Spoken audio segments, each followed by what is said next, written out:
Desde entonces comenzó Jesús a declarar a sus discípulos que le era necesario ir a Jerusalén y padecer mucho de los ancianos, de los principales sacerdotes y de los escribas, y ser muerto y resucitar al tercer día.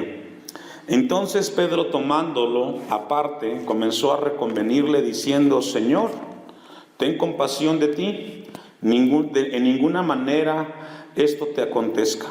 Pero él, volviéndose, dijo a Pedro: Quítate delante de mí, Satanás, me eres tropiezo, porque no pones la mira en las cosas de Dios, sino en las de los hombres. Estamos en un momento importante y maravilloso en el Evangelio de Mateo.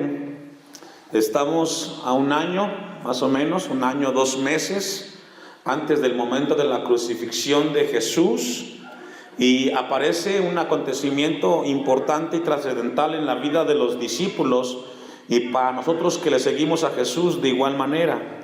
Esta es una declaración que se convierte en un principio para nosotros, la que vemos en el versículo 23, donde Jesús le dice a Pedro: porque no pones la mira en las cosas de Dios, sino en la de los hombres.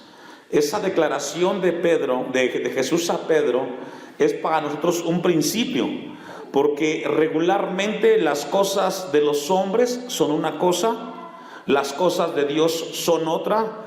Los propósitos y planes de Dios están por encima de los pensamientos y de los puntos de vista de los hombres. La Biblia enfatiza a lo largo de toda la Escritura cómo los hombres ven las cosas de una manera y Dios ve las cosas totalmente diferente. Y ahí es donde Dios quiere llevarnos a nosotros, en este momento en el cual hay una declaración contundente de Jesús a Pedro, y donde Dios quiere que aprendamos un principio. Deje un apartado ahí y vamos a buscar Proverbios capítulo 14, versículo 12. Vamos a tener un poco de introducción en relación al pasaje, y vamos a ver cómo la Biblia registra Proverbios 14, 12. Vamos a ver entonces cómo la manera de percibir de los hombres es muy distinta a la de Dios, y cómo eso a nosotros nos debe de llevar a revisar cómo vivimos. Dice Salomón: hay camino que al hombre le parece derecho, pero su fin es camino, ¿qué dice? ¿Y cuántas veces hemos estado ahí nosotros? Pensamos que las cosas las estamos haciendo de la mejor manera, y deseamos que las cosas salgan bien, pero las cosas las estamos haciendo desde la perspectiva, desde el punto de vista y con el concepto humano. En otras palabras, el hombre muchas veces no podrá entender hacia dónde Dios nos quiere llevar a nosotros. Los pensamientos del hombre son muy diferentes a los nuestros. Una cita más, Isaías 55, 8. Isaías capítulo 55, versículo 8, en lo que usted lo busca, le leo el Salmo 77, 19, donde dice: en el mar fue tu camino y tus sendas, en las muchas aguas, y tus pisadas, no fueron conocidas. Donde el Salmos 77, 19 habla de lo difícil y complejo que es el caminar del hombre cuando quiere vivir la vida sin Dios. Y en Isaías 55, 8 encontramos un pasaje donde nos habla el contraste y la diferencia abismal que hay entre la manera del hombre, cómo ve las cosas, y cómo las ve Dios. Porque mis pensamientos no son vuestros pensamientos, ni vuestros caminos mis caminos, ¿qué dice? Dijo Jehová. Y aquí encontramos un pasaje que registra y nos habla de lo complicado y lo difícil cuando no entendemos que la manera de pensar de nosotros es muy distinta a la que Dios piensa y como Dios ve las cosas. Dice el 9: como son más altos los cielos que la tierra, así son mis caminos más altos que vuestros caminos, y mis pensamientos más que vuestros pensamientos. La Biblia enseña entonces que los pensamientos de Dios y los caminos de Dios están por encima de los hombres. Y cuando yo leía esto, venía a mi mente David, el rey David. Un hombre que la misma Biblia y el mismo Dios mencionó que era conforme al corazón de Dios. Un hombre el cual Dios le permitió hacer muchas cosas, pero Dios le dijo a David: ¿sabes qué, David? Tú eres un gran rey, pero tú no serás el encargado de construirme templo. No serás tú. Y David lo pudo tomar a mal. Pero Señor, yo soy el rey de Israel. He logrado conquistar tantas cosas. Y tú me dices a mí, el rey, que no seré yo el que edificaré casa. Obviamente David, como muchos de nosotros, no sabemos ni entendemos que nuestros pensamientos son muy limitados en relación a los de Dios. Vamos a ver este caso de David. Segundo libro de Samuel, capítulo 7. Y encontramos en este pasaje el momento en el cual Dios habla con el rey y le dice: David, ciertamente tú eres un hombre, un rey, pero tú no serás el encargado de edificarme casa. Versículo 1. Aconteció que cuando ya el rey habitaba en su casa, después de que Jehová le había dado reposo de todos sus enemigos en derredor, dijo el rey al profeta Natán: mira ahora, yo habito en casa de cedro y el arca de Dios está entre cortinas. Y eso para David era muy significativo. Recordemos que el arca del pacto no estaba en Jerusalén. Y a través de, o en su reino, permitió que el arca estuviera y llegara a Jerusalén. Y que realmente David habitara como rey. Significativamente era muy importante para David. Tenía el poder. Había ganado muchas batallas. Versículo 5. Ve y di a mi siervo David: así ha dicho Jehová, tú ¿me has de edificar casa en que yo more? Ciertamente no habito en casa desde el día en que saqué a los hijos de Israel de Egipto hasta hoy, sino que he andado en tienda y en tabernáculo. Y Dios le hace mención a David y le dice: tú me vas a hacer casa a mí, David. Tú vas a ser el encargado.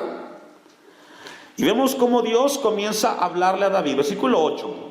Ahora pues dirás así a mi siervo David: así ha dicho Jehová de los ejércitos, yo te tomé del redil de detrás de las ovejas para que fueses príncipe sobre mi pueblo, sobre Israel, y he estado contigo en todo cuanto has andado, y delante de ti he destruido a todos tus enemigos, y te he dado nombre grande como el nombre de los grandes que hay en la tierra. Además, yo fijaré lugar a mi pueblo Israel y lo plantaré para que habite en su lugar y nunca más sea removido, ni los inicuos le aflijan más como al principio. Y comienza Dios a mencionarle a David todo lo que Dios le había dado, las victorias, el momento importante a David. Versículo 12. Y cuando tus días sean cumplidos y duermas con tus padres, yo levantaré después de ti a uno de tu linaje, el cual procederá de tus entrañas, y afirmaré, ¿qué dice, hermanos? Él edificará casa a mi nombre, y yo afirmaré para siempre el trono de su reino. Palabras contundentes para David, de parte de Dios. ¿Sabes qué, David? Eres un gran rey, pero tú no serás el encargado de edificarme casa. Será alguien de tus hijos. Y aquí pudo cuestionar David a Dios, porque con justa razón o humanamente, ¿por qué yo no, Dios? ¿Por qué si yo he hecho todo lo necesario? Obviamente Dios le dio una razón y le dijo: porque tú has derramado mucha sangre. Por esa razón tú no me edificarás casa. Los hombres no piensan como Dios.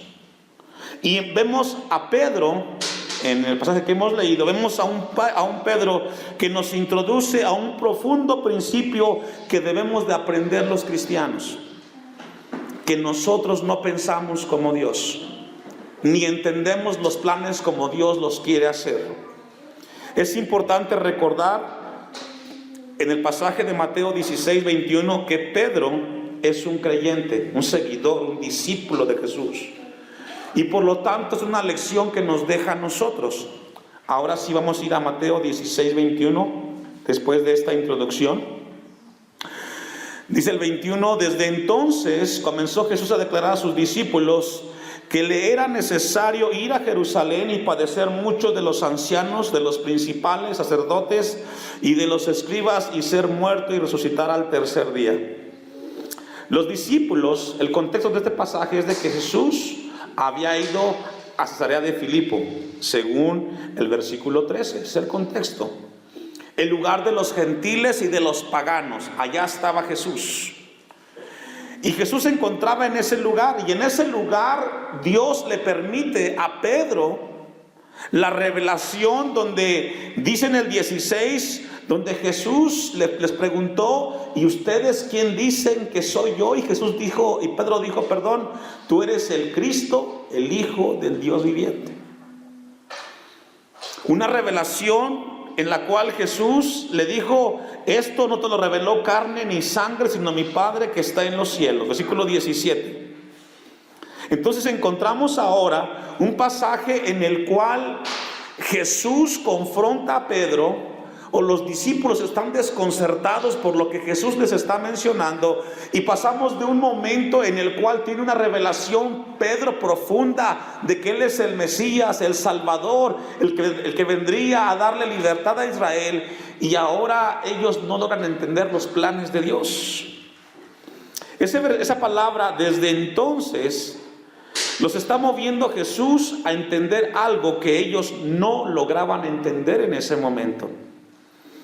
Ahora Jesús los lleva a un momento importante en la vida de los discípulos y les dice: desde ese entonces comenzó Jesús a declarar a sus discípulos. Vemos ahora cómo Jesús continúa mostrándoles cosas a sus discípulos, pero ahora en relación de cómo Él moriría. Y esto no lograron ellos comprenderlo ni entenderlo. Vamos a ver esta tarde 4 verdades que debemos de considerar en estos pasajes, del versículo 21 al 23. Y vamos a ver, número 1, el plan de Dios. El plan de Dios. El texto despliega 4 de verdades que son principios para nosotros entender esta tarde en el Señor. Mateo registra una transición y dice el versículo 21: desde entonces comenzó Jesús a declarar a sus discípulos que le era necesario, ¿qué dice, hermanos? El plan de Dios. En el plan de Dios, Jesús tenía que recorrer la distancia desde Cesarea de Filipo hasta Jerusalén. Ese era el plan de Dios. Los discípulos no lograron entender, porque Jesús les había adelantado que su llegada a Jerusalén representaría su muerte, según el versículo 21. Comenzó la palabra, o ese verbo arimai en el griego, nos habla de empezar a decirle. Jesús comenzó a mostrarles a sus discípulos el proceso que vendría a partir de ese momento. Dice el versículo 21, Jesús comenzó a declarar a sus discípulos que le era necesario, ¿qué, hermanos? ¿Ir a dónde? A Jerusalén. Es decir, ahora no tengo opción. Jesús les dice: no tengo otra opción. Yo tengo que ir a Jerusalén, sin importar lo que represente ese recorrer a Jerusalén. Ahora, muy importante, la pregunta que surge: ¿por qué a Jerusalén? ¿Por qué Jesús tenía que ir a Jerusalén? ¿Cuál era la razón? Yo encontré 4 cosas por las cuales Jesús tendría que ir a Jerusalén. Primero, tenía que ir porque el pecado humano, el pecado de la humanidad, tenía que ser pagado ahí. Número 2, porque Dios mismo, Dios el Padre, exigía un sacrificio para pagar el pecado. Número 3, porque Dios en su omnisciencia determinó que así sería, que sería en Jerusalén. Y número 4, porque los profetas habían hablado de que sería en Jerusalén. Ahí sería. Ahora, Jerusalén representaba muchísimo en el tiempo de Jesús. La palabra Jerusalén significa fundamento de la paz.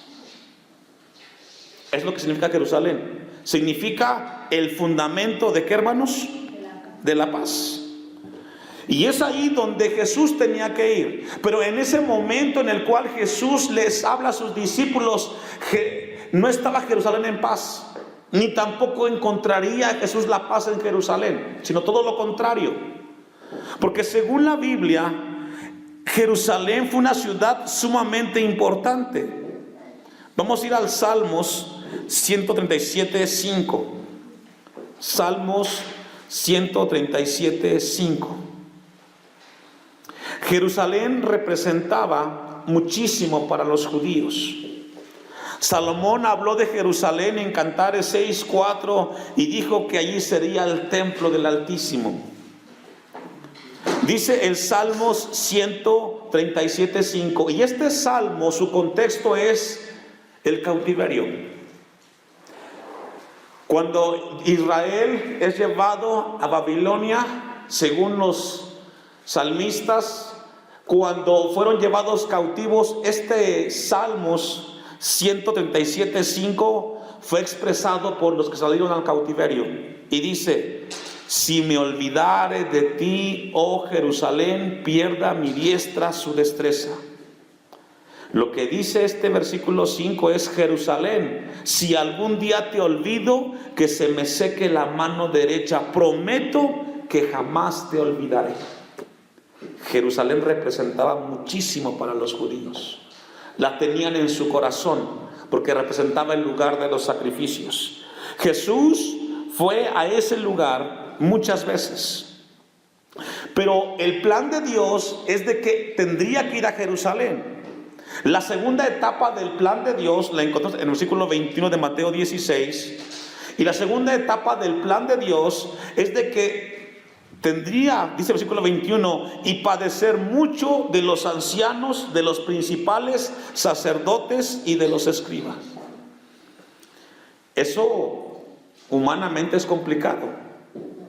El plan de Dios es que tienes que ir a Jerusalén y tienes que sufrir y enfrentar a los principales religiosos, entre ellos a los ancianos, los principales sacerdotes y los escribas. Prácticamente todo el Sanedrín ortodoxo de Israel. La tercera etapa del plan de Dios para con Cristo, versículo 21, y ser, ¿qué dice? Muerto. El plan de Dios es que Jesús fuera a Jerusalén, se presentaría frente a los ancianos, al Sanedrín, y después moriría. ¿Se imagina cómo reaccionó Pedro en ese momento? Salió su humanidad. Humanamente los discípulos desvanecieron. Pero ¿cómo es posible? Tú vas a ir a Jerusalén, vas a ser expuesto y luego vas a ser muerto. La palabra muerto significa en el griego apoketeino, que significa ser asesinado. Ese es el plan de Dios. Tengo que hacer esto y esto, y al final voy a morir. Y la última etapa del plan de Dios es de que al tercer día iba a resucitar. Y se cumpliría lo que Jesús les dijo en Mateo 12:40, en el cual dijo: la gente pide señales y solamente va a recibir la de Jonás, que estuvo 3 días en el vientre del pez y al tercer día iba a resucitar. Ese era el plan de Dios. Un plan el cual no se podía razonar, humanamente no se podía entender. Y cuando eso sucede, cuando Pedro escucha el plan de Dios, sucede lo que menciona el versículo 22. Entonces Pedro, tomándolo aparte, comenzó a reconvenirle, diciendo: Señor, ten compasión de ti, en ninguna manera esto te acontezca. Y este Pedro es como muchos cristianos, que cuando Dios te dice: ¿sabes qué? Tu hijo va a llegar a salvarse a través de ciertas circunstancias. Y vamos y le decimos, Dios no es así. ¿Se acuerda de Sara y de Abraham? Abraham le pidió un hijo a Dios. ¿Y qué le dijo a Dios? Te daré un hijo. Pero cuando pasaron los años, se adelantó Sara y dijo, Dios se tardó, Abraham. ¿Sabes qué? Vamos a ayudarle a Dios. Júntate con Agar para que tengas descendencia. ¿Y qué pasó después? Dios cumplió su promesa, pero la decisión de Sara adelantarse a los planes de Dios trajo grandes consecuencias a la vida, no solamente de Abraham y de Sara, sino también de Isaac y de Ismael y de toda su descendencia. Porque muchas veces no entendemos los planes de Dios. Y vemos a un Pedro, según el texto dice que cuando escuchó el plan de Dios, tomó a Jesús, lo tomó aparte y comenzó a reconvenirle. Dice otra versión, comenzó a decirle, Señor, Dios tenga compasión de ti, que nunca te suceda esto. Y cuando Jesús escucha esas palabras de Pedro, versículo 23, pero él volviéndose, o Jesús volviéndose, dijo a Pedro, quítate de delante de mí, Satanás, me eres tropiezo porque no pones la mira en las cosas de Dios, sino en las de los que dice. Me imagino que esto dejó frío a Pedro. Jesús tuvo discernimiento, Él es omnisciente, y sabía que Satanás estaba detrás de las palabras de Pedro. Porque el plan de Dios era que Jesús, al final de que padeciera en Jerusalén, Él iba a resucitar y darle salvación a la humanidad. Y esto nos habla acerca de que detrás de las bendiciones de Dios siempre habrá momentos difíciles y de sacrificio, el cual no entendemos hasta que veamos la gloria de Dios. No lo entendemos. Porque no pones la mira en las cosas de Dios, sino en las cosas que dice, hermanos, de los hombres. Y esto es sumamente importante. La palabra que encontramos en el versículo 23, me eres tropiezo, la palabra es escandalón. Termina la palabra escándalo, que significa ruido para ser destruidos, para ser derribados. Y encontramos a un Pedro que me imagino que en ese momento no supo ni qué decir frente a lo que Jesús le estaba diciendo. Me eres pira de tropiezo, Pedro. Pero la pregunta es, 2 atrás, en el versículo 17, Jesús o Pedro había dicho que él era el Hijo del Dios viviente, que él era el Mesías. Y esto nos habla de la fragilidad del hombre, cuando no vemos lo que Dios quiere hacer con nuestras vidas. Porque no pones la mira. Y la palabra que encontramos ahí, en la palabra mira, froneo, significa pensar o razonar en la línea de Dios. Pensar o razonar en la línea de Dios. Lo que Jesús le dice a Pedro, porque tú no estás razonando ni pensando como Dios quiere que pensemos. Por ejemplo, cuando nos reunimos, Dios tiene un plan divino con nosotros. Cada vez que nos congregamos, Dios tiene un propósito para darnos palabra y alentarnos. Pero mucha gente piensa que es pérdida de tiempo. Piensan humanamente. Entonces Jesús le habla a Pedro para que ponga su vida y ponga su razonamiento en las cosas de Dios, que son sumamente importantes en ese momento. Porque Pedro había dejado de poner la mira en las cosas de Dios.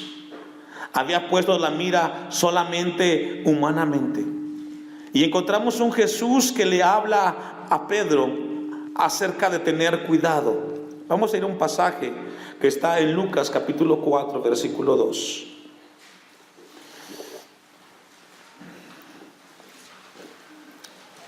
Y encontramos el momento en el cual Jesús es tentado. Lucas registra ese momento en el cual Jesús es tentado por Satanás en distintas maneras, y todas para llevarlo a quitarlo del plan de Dios. Versículo 2, por 40 días, y era tentado por el diablo y no comió nada en aquellos días pasados, los cuales tuvo hambre. Entonces el diablo le dijo: si eres el Hijo de Dios, di a esta piedra que se convierta en pan. Jesús respondiendo le dijo: escrito está, no solo de pan vivirá el hombre, sino de toda palabra que sale de la boca de Dios. Lo llevó al plano de los hombres, pero Jesús siempre contestó de que sería Dios el que supliría en ese momento. Versículo 11, pero vamos al 10. Porque está escrito: a sus ángeles mandará acerca de ti que te guarden, y en las manos te sostendrán para que no tropieces con tu pie en piedra. Respondiendo Jesús le dijo: dicho está, no tentarás al Señor tu Dios. Y cuando el diablo hubo acabado toda tentación, se apartó de él por un tiempo. Y lo que vemos aquí, hermanos, como dentro del plan de Dios siempre intervino Satanás para querer estropear el plan de Dios. ¿Sabe que si Jesús no llegaba a Jerusalén, usted y yo aquí no estaríamos? Gracias a que Jesús fue a Jerusalén, padeció y resucitó, es que usted y yo ahora tenemos salvación. Pero Pedro en su momento no lo entendió. Él dijo: Señor, no te acontezca esto, mejor no vayas. Y muchas veces nosotros parecemos a Pedro, vemos las cosas humanamente, y Jesús quiere que las veamos más allá. Vamos a concluir y vamos al versículo 23 y 24.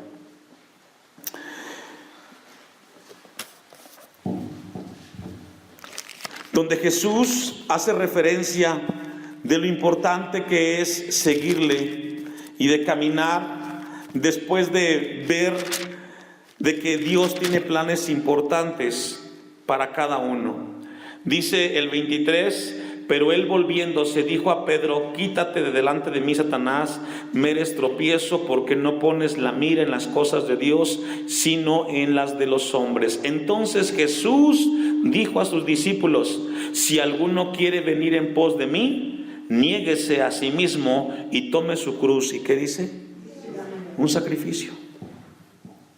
Después de que Jesús le dice esto a Pedro, ahora lo invita a tomar una decisión. Y tiene que ver con negarse a Él y tomar la cruz. Si no vemos a la cruz y la salvación que hay en la resurrección de Jesús, no podemos tomar ese paso, hermanos. Jesús llevó a Pedro a un límite. Pedro no supo entender el plan de Dios. Y Dios tiene un plan para cada uno de nosotros. A veces ese plan puede ser para ti muy complicado. Pero Señor, ¿cómo tú quieres que yo te busque en la enfermedad? ¿Por qué no me sanas? Porque es el plan de Dios. Señor, pero yo quiero que tú me des económicamente. Dios te quiere tener así. Ese es el plan de Dios, para que nos apartemos de Él. Pero Señor, quítalo. No, el plan de Dios es el que tiene para ti, para que tú llegues a alcanzar la salvación en Cristo Jesús. No estás de acuerdo, pero ese es el plan de Dios.